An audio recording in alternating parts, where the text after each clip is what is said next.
From the gelatinous town of LeRoy, New York, the home of Jell-O, to the bustling metropolis of Rochester, New York, home of the infamous Garbage Plate, join us as we tour Mike Pyszczek's Baltimore and Ohio Buffalo Division in HO scale. Mike's recreation of the former br&p 4th Division, a line that originally ran from Salamanca, New York to the port of Rochester, is truly a sight to behold. His faithful recreation of locally recognizable spots like the Owaka Creek Bridge in LeRoy, New York, the ever-busy P&L Junction, and a massive 2-foot-tall scale rock crusher are just a few of the amazing things we'll see along the way as Mike walks us through a tour of his layout. Hi, I'm Mike Pyszcek, and this is the Baltimore and Ohio Railroad Buffalo Division in HO scale. I've modeled the railroad after the br&p 4th Subdivision that traveled from Salamanca, New York to the port of Rochester. The commodity that's most carried on this railroad is coal, moving from western Pennsylvania to the port of Rochester, where it then traveled across Lake Ontario to the steam tenders of the Grand Trunk and Canadian National Railways, and among other things. I modeled the lake crossing using a car float instead of the ships that were actually used on the prototype. Railroad starts just south of LeRoy, as I mentioned, and it travels through the towns of LeRoy, New York, P&L Junction, which is Pittsburgh and Lehigh Junction, where it interchanges with the Genesee and Wyoming and the Lehigh Valley. Continues on to Rochester, and there is a engine terminal and stub-ended yard modeled in Rochester. The railroad also parallels two branch lines of the New York Central and the Erie. The Attica branch of the Erie and the Peanut line of the New York Central ran within a few hundred yards of the br&p from LeRoy, New York to about Caledonia, where they veered off in other directions. So that 3-track highway, so to speak, is modeled as it crosses Owaka Creek and heads toward P&L Junction. In order to facilitate continuous running for demonstrations and visitors, I've taken the Erie and the New York Central and I've connected the ends of them, so to speak, to make a continuous loop. So we can run trains on that, but the loops are hidden so that only the section that parallels the Baltimore, Ohio would be visible to an observer.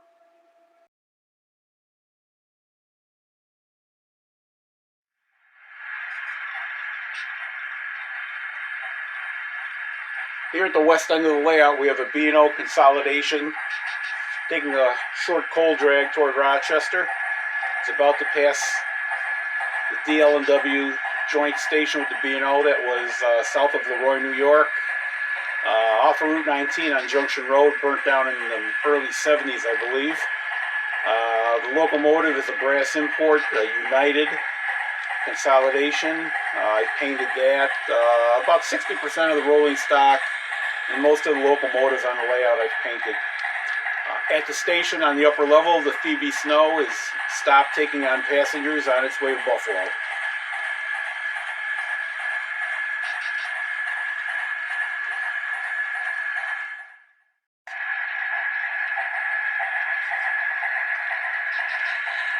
As the engine pulls on a slight upgrade toward LeRoy, it's passing the DL&W interchange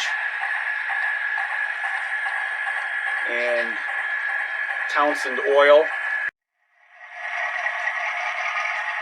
Our train is holding at the signal while a Lackawanna set of FT units goes into the interchange to pull cars from the Lackawanna B&O interchange here south of LeRoy. The signals are not indicating occupancy. The trains are short, layout is small, so I use the signals only for turnout indication. As the Lackawanna train passes, you notice the concrete phone booth. That phone booth is a pentagonal cross section, and that was specific to the br&p. The phone booths were cast at the br&p shops in East Salamanca, New York, and as I mentioned, they were specific to this road, and I rendered them here in plastic using 3D modeling, the design that I had done myself from prototype plans. While we were stopped at the signal, we allowed a short freight to pass us into the unscenic portion of the layout here, LeRoy, New York. Some of the structures are built, about 2/3 of them still need to be. There's a cardboard mock-up of a grain mill in the background there. This is also where the B&O begins to parallel the Erie Attica branch and the New York Central Peanut line. This will continue as a 3-track thoroughfare all the way to P&L Junction.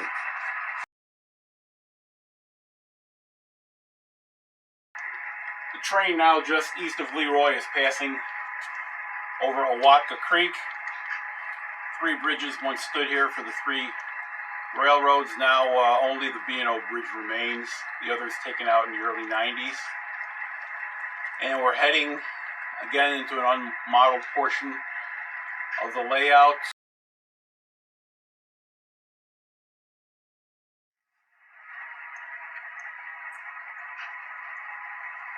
As the train continues toward P&L Junction, we're going past Hemlocks, New York, which is where the large stone crusher, General Crush Stone, is located. B&O serviced this.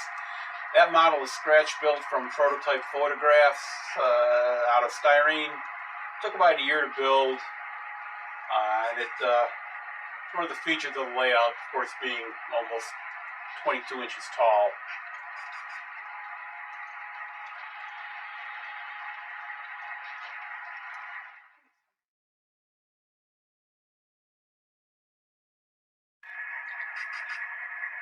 We're now entering P&L Junction, which is an interchange with the Lehigh Valley and the Genesee in Wyoming. It's passing the tower, the Lehigh Valley Tower at P&L, also the Lehigh Valley Depot here.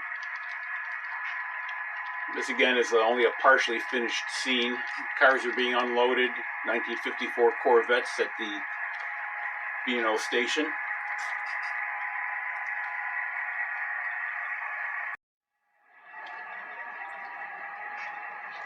We continue through P&L Junction toward Caledonia.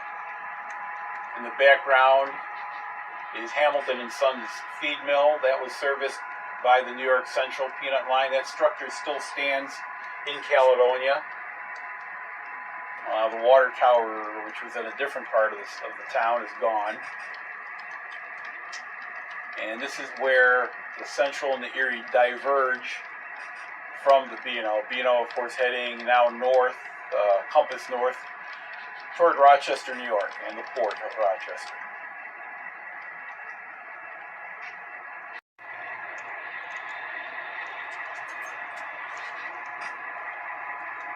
Our freight is now dropping downgrade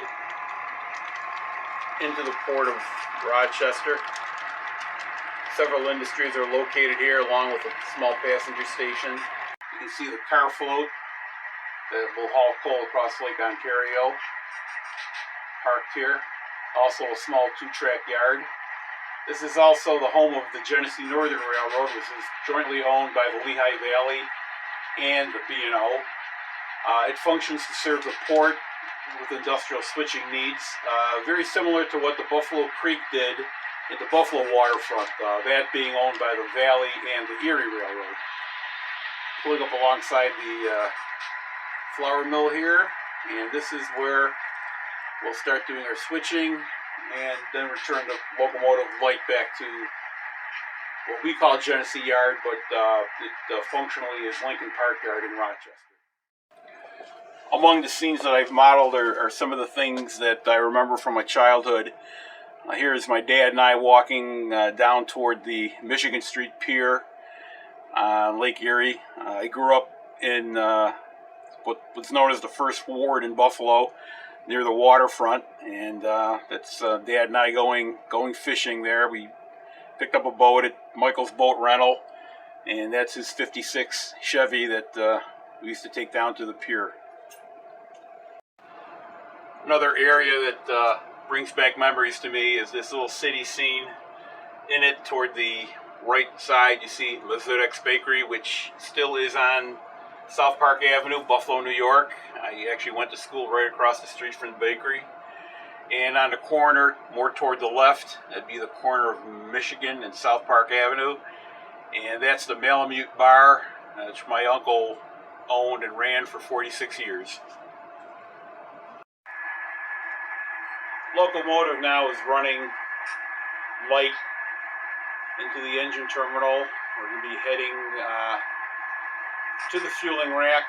In the foreground are some kit bash structures, Allied Chemical, a place where I worked at one time, modeled there, along with the freight, an REA freight house and a diner, ubiquitous diner near a rail yard, of course. As we pass the REA building,